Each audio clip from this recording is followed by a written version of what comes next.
All right, folks, back in the car. But seen a couple of things in the last year or two, several things really, and I'm more convinced every day that we are. If we're not in the end of days, we're in the last days before it, and I'm talking months before it.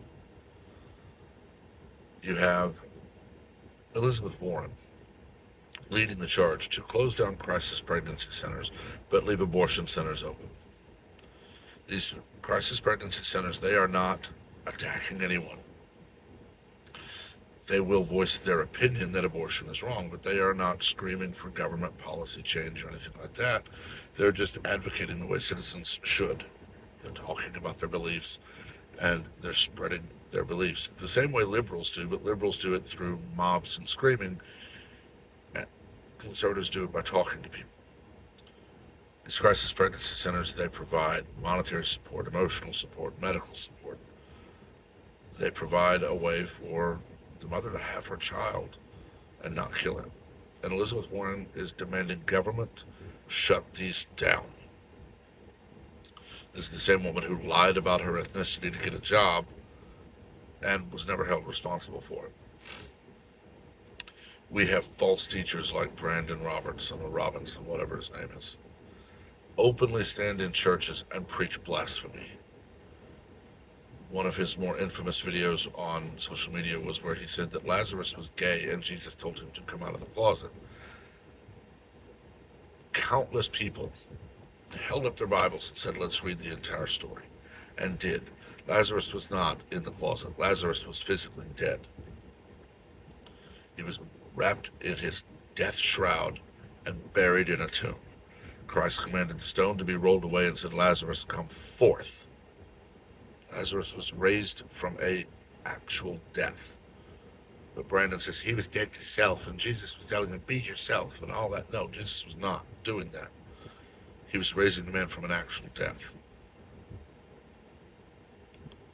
I mean, you could argue that thou shalt not bear false witness against thy neighbor could have been written with today in mind, where people will scream and yell at you that the Bible is just wrong, wrong, wrong, but they will never say a cross word against Islam or Buddhism or Zen or any other faith on the planet. They twist the image of the rainbow. And I posted it on Facebook today that we need to reclaim the rainbow as God's promise to never again flood the earth. And I can guarantee I'll get hate for that. Last February 2022, I simply posted that the Dobbs decision was right based on the Constitution. I didn't bring my faith into that. I said the Constitution. In the U.S. Constitution, any power that is not specifically given to the federal government, the state, is denied it. And it is reserved for the people of the state governments. And I stated that. Nowhere in the Constitution is anything regarding medical treatment or any medical procedure mentioned. Therefore, it's not specifically given to the state. Therefore, it's reserved for the people.